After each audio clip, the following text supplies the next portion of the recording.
哎呀，忘带作业了。这是小明，他是学生。今天他是一个没准备好的学生。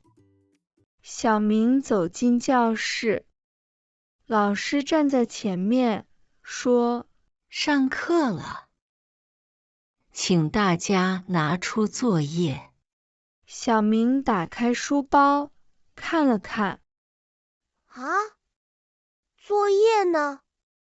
老师，我的狗吃了作业。小明，你没有狗。哦，对。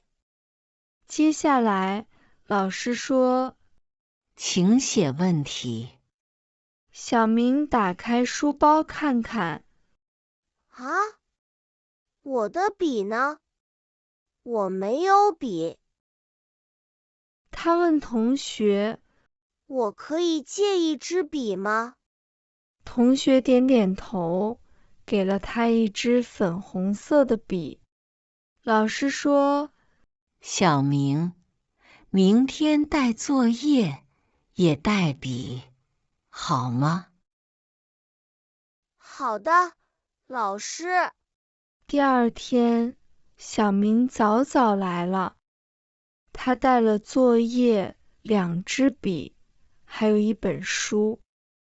他小声说：“今天我准备好了。”接下来，我们来看一看这个故事的生词和句子。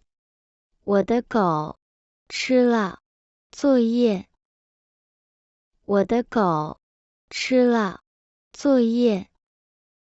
弟弟吃了蛋糕。弟弟吃了蛋糕。我可以借一支笔吗？我可以借一支笔吗？我可以坐这里吗？我可以坐这里吗？这是一支粉红色的笔。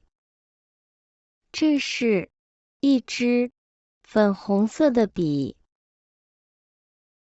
这是一个红色的书包。这是一个红色的书包。明天带作业也带笔。明天带作业也带笔。